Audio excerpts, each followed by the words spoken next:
Judge Alton asked us if we'd seen those two guys come in earlier in the day, and we said no.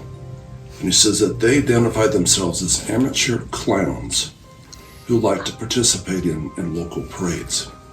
And in the past, they had passed out candy to students.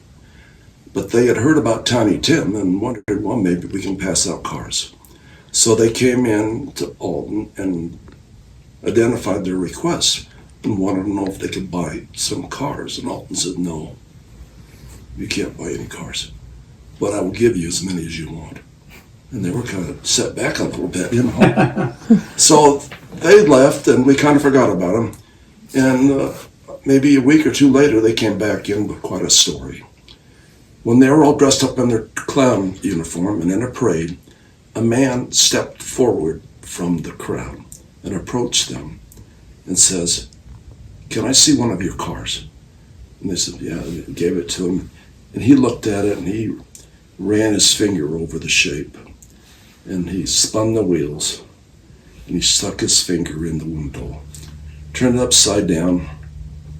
All of these cars are branded with the Tiny Tim Toy Factory. And he read that out loud. And he said, this car saved my life. And at that point, he emotionally broke down. He just collapsed.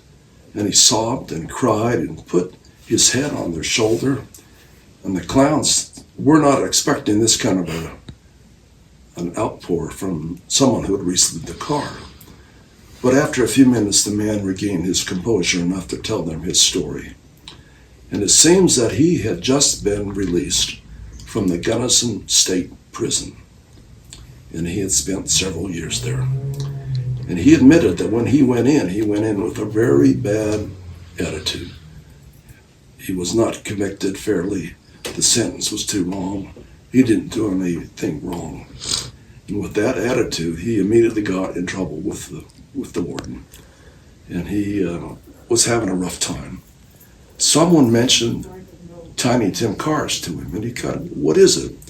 And they explained that there was a group of people at the prison who received cars from Tiny Tim.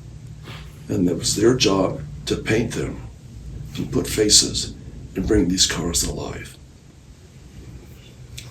He said, well, why not? So he looked at it and somehow got it admitted to it because that's only a good behavior area. And he got in, and he says it was like walking from a dark room into a brightly lit stage.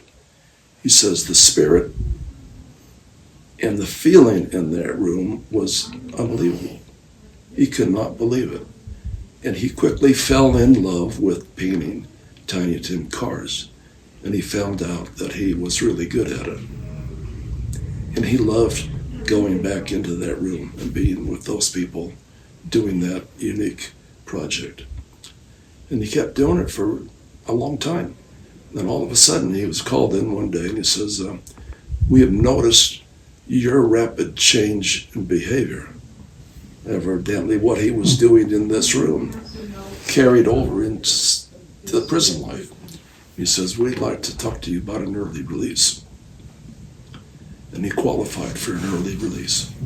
It had just been shortly left out. And he said, if it's all right, can I have this car? And the clowns with tears running down their face said, yes, you can have the car. Neat story. That's awesome.